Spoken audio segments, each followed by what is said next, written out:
Hey guys, so I've had this laptop for 1 year now.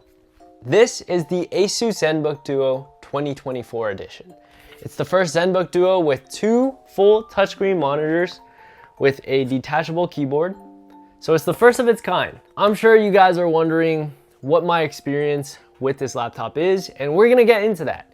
We're gonna go for more of a comfort approach, more casual approach with this video. So about a year ago when I first got this laptop, I made an unboxing video and I got so many questions. I did not think that the video would get as many views as it did. I got so many questions. So I'm here to answer that today. So I've really put this computer to the test. And I gotta say, like, I've personalized it, got a lot of stickers, got this attachment for my SSD, and I've got some good things to say about this laptop and also some bad things. I'm not gonna give it too much slack just because this is the first laptop with this technology. I paid about $1,500 after tax, but for what it is, with its innovative technology, with 2 touchscreen monitors and having like a detachable Bluetooth keyboard, I think the value was there. It's just for what I needed it for. I was basically stress testing this laptop every single day with the amount of like video editing I was doing, with the amount of gaming I was doing on this thing. And this computer right here is not meant to be a gaming laptop. I literally skipped out on the Zephyrus ROG G14 2024 laptop, which I kind of regret not getting instead of getting this. But I also love the fact that this has 2 monitors.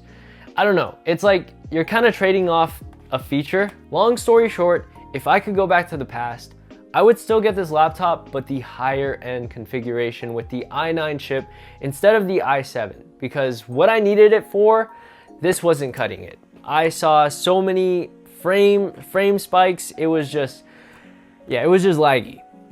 Because this isn't meant to be a gaming laptop, but I was using it for gaming. I was using it for recording videos. I was using it for video editing.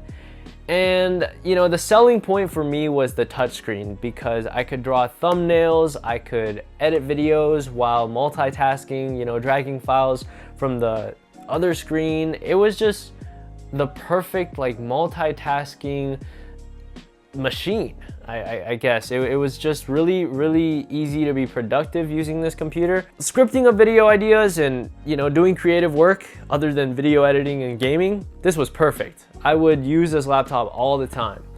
But when it came down to really getting into the nitty-gritty, like recording videos and just putting it through the ringer, it couldn't handle it. But I'm sure the i9 chip would have had an easier time handling all those processes. I would say the build quality of this thing, pretty solid. It has a metal stand right here. I use this stand all the time whenever I'm using the double monitor mode. So I would keep it right here, just like this, turn it on, have the keyboard down here. So whenever I was traveling and using this, it was perfect. Now, I have the ROG G14 Zephyrus, or Zephyrus G14, the 2021 edition, or no, wait, hold on. This right here is the 2021 edition that I bought with my own money. I don't even remember the specs anymore. Yeah, I have no idea what the specs are. I think this was like the 1080 or 2080 version. Like it's been a long time since I got this model. But this was a great computer. It had its own issues, and I got this 2022 Zephyrus G14 model. I didn't have to buy this one. This was actually given to me by a brand deal when I was doing like a AMD brand deal event. And I've been using this computer recently just because this can't handle all the processes I want. It also heats up very quickly just because it has integrated graphics. It doesn't have a dedicated graphics card, which is unfortunate. Because if it did, this would be the perfect computer. I would use it all the time. And that also brings me to the weight. I kind of get it. It has a detachable keyboard, has 2 monitors, has this stand in the back. So it's gonna be slightly heavier, but it's still lighter than, you know, for example, bringing this laptop and also this portable monitor. It's not as portable. It's also heavier. But in the grand scheme of things, if I get the G14 laptop, I'll be able to do like more things on it. I'll be able to like actually put it through so much more processes and just be able to edit videos, game, and also record videos at the same time with the newer versions, at least with the 40 chips, like the 4060, 4070 chips, which I'm still thinking of. I bought this laptop thinking that I wouldn't need another laptop for maybe, I don't know, 3-4 years. But after really just like using this, it gets kind of frustrating when I see a lot of lag spikes, even just recording the screen, just recording a reaction video and trying to film without even having like an external camera adapter or like video game capture or whatever. Like having two screens at once and recording it on here causes a lot of lag, has a lot of boot up issues sometimes. Yeah, so there's a few issues depending on what you want to do on this computer. For daily multitasking use, just entertainment, no problems at all. This thing is the right machine for you. And also if you're doing like light coding and whatnot, it's perfect. Because if you don't need a graphics card for gaming and stuff, I recommend this machine. But I would recommend getting the i9 configuration instead of the i7. At the time when I was buying this, the i9 was sold out instantly. I was lucky to even, you know, be able to buy this. But now it's just widely available. I know the 2025 version is coming out very soon, if it's not already out on the market. The one that came out this year, 2025, it's going to be the second generation. This is the first generation. So it was the first generation of its kind. So I can't really, like I said, I'm not gonna give it too much slack.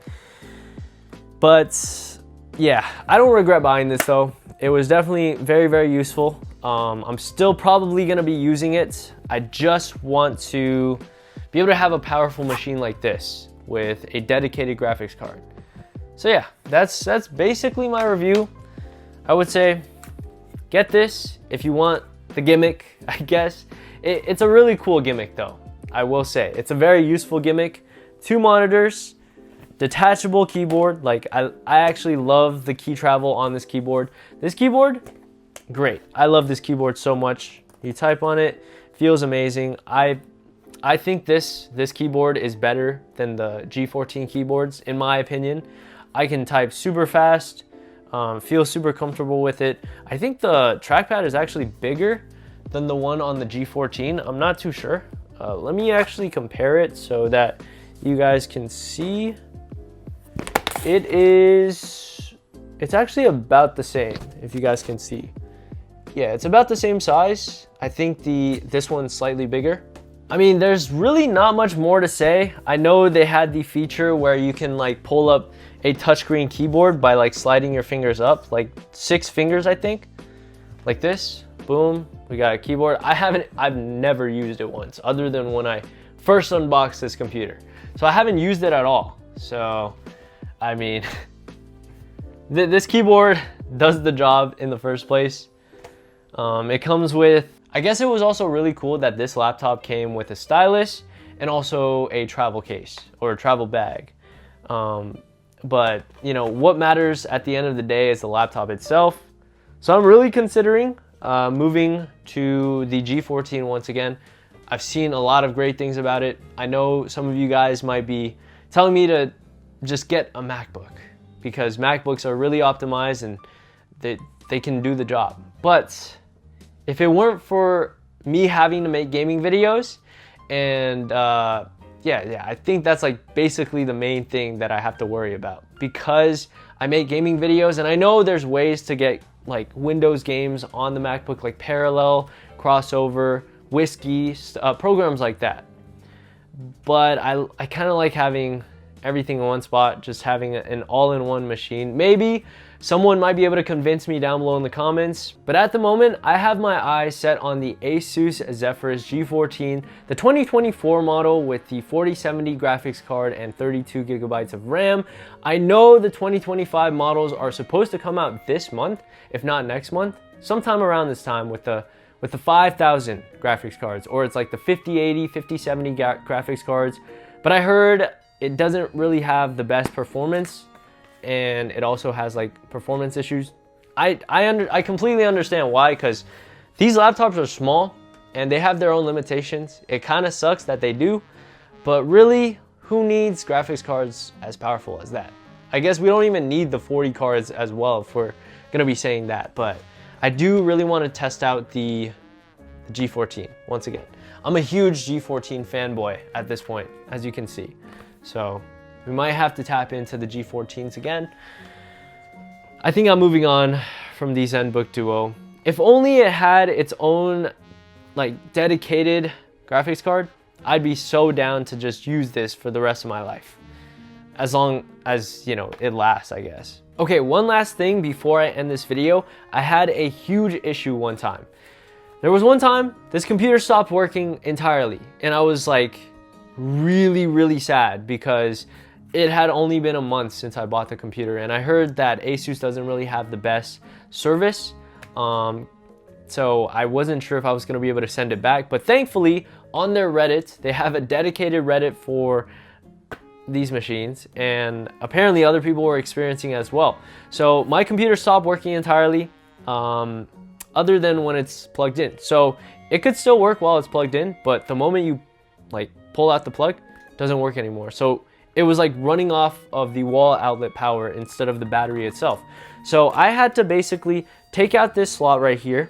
All you needed to do was take out the slot and just have to like basically plug in this like attachment to the battery. It's like a cable attached to the battery, and it was like it went loose or something. So it's like I guess it's like a quality control issue. So yeah, that's kind of a big problem, I'm not gonna lie.